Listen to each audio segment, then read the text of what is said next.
Jelajahi cara baru mendapatkan informasi. Download Metro TV Extend sekarang.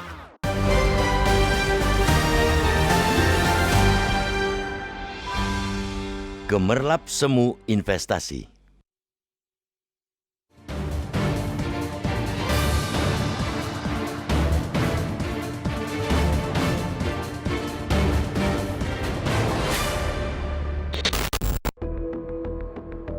Minggu lalu, Menteri Investasi Badan Koordinasi Penanaman Modal atau BKPM, Bahlil Lahadalia mengungkapkan pertumbuhan investasi tahunan Indonesia.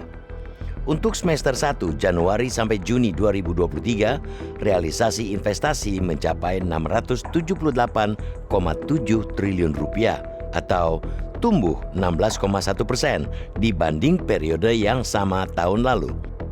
Dengan capaian itu, Bahlil pun optimistis target investasi yang diamanatkan Presiden Joko Widodo bakal tercapai, yakni 1.400 triliun rupiah pada 2023. Realisasi investasi itu jelas menggembirakan.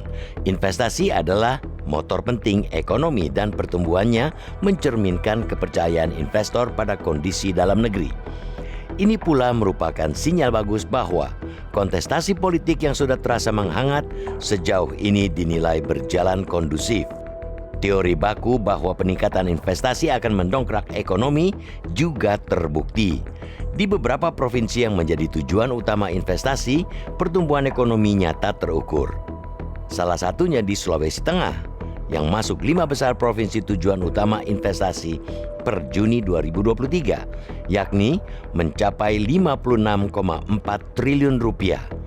Badan Pusat Statistik atau BPS mencatat perekonomian Provinsi Sulawesi Tengah tumbuh 13,18% secara tahunan year on year pada triwulan 1 2023. Hal serupa terjadi di Provinsi Banten yang berada di peringkat 5 provinsi tujuan investasi per Juni 2023, yakni dengan raihan 50,6 triliun rupiah. Ekonomi Banten triwulan 1 2023 terhadap triwulan 1 2022 tumbuh 4,68% year on year.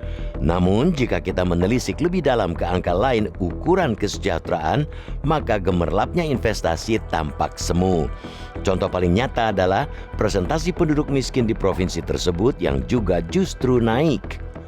BPS Sulawesi Tengah melaporkan, jika persentase penduduk miskin pada Maret 2023 sebesar 12,41% atau meningkat sebesar 0,11 persen poin terhadap September 2022 dan meningkat 0,08 persen poin terhadap Maret 2022. Masih dari laporan BPS, terbaca jika peningkatan penduduk miskin terjadi di perdesaan.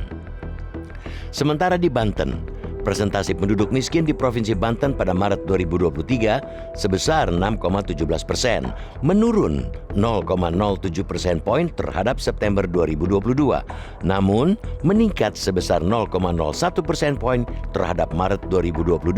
Berbeda dari di Sulteng, peningkatan penduduk miskin lebih terjadi di perkotaan. Memang sejumlah faktor memengaruhi meningkatnya presentasi penduduk miskin. Meski begitu, tidak bisa disangkal jika gemerlapnya investasi belum benar-benar tepat sasaran. Gemerlapnya investasi berikut dengan pertumbuhan ekonomi sangat mungkin hanya dinikmati kelas tertentu. Apalagi jika banjir investasi itu hanya bermuara pada sektor padat modal dan industri-industri yang menuntut alih fungsi lahan di perdesaan. Jika demikian, maka kelompok masyarakat terbawah, baik di perkotaan maupun perdesaan, hanya akan semakin termarginalkan. Ketimpangan ini yang sebenarnya juga telah diingatkan dari euforia dari naik kelas Indonesia ke level negara berpendapatan menengah atas atau upper middle income country, UMIC. Pendapatan naik kelas, di sisi lain jurang ketimpangan juga makin lebar. Berdasarkan laporan World Inequality Report 2022, kelompok 50% terbawah hanya memiliki 5,46% dari total kekayaan ekonomi Indonesia pada 2021. Pendapatan kelompok 50% terbawah hanya 22,6 juta rupiah per tahun pada 2021. Sementara kelompok 10% teratas memiliki pendapat sebesar 285,07 juta rupiah per tahun. Itu berarti satu orang dari kelas ekonomi atas memiliki pendapatan 19 kali lipat lebih besar dibanding orang dari ekonomi terbawah.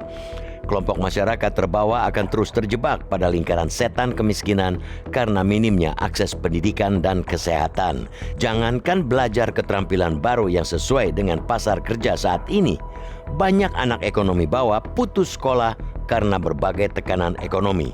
Berdasarkan laporan Indeks Pembangunan Manusia 2022 oleh Badan Pusat Statistik atau BPS, angka tidak bersekolah usia 13-15 tahun dan usia 16 tahun sampai 18 tahun justru naik. Sejurus dengan itu, angka melanjutkan transisi ke SMP sederajat dan angka melanjutkan transisi ke SM sederajat malah turun. Sebab itulah pemerintah baik pusat maupun daerah semestinya bukan sekadar mengejar angka investasi. Mereka juga berkewajiban memastikan dampak investasi tepat sasaran, menyerap tenaga kerja dan menggerakkan ekonomi kelas bawah.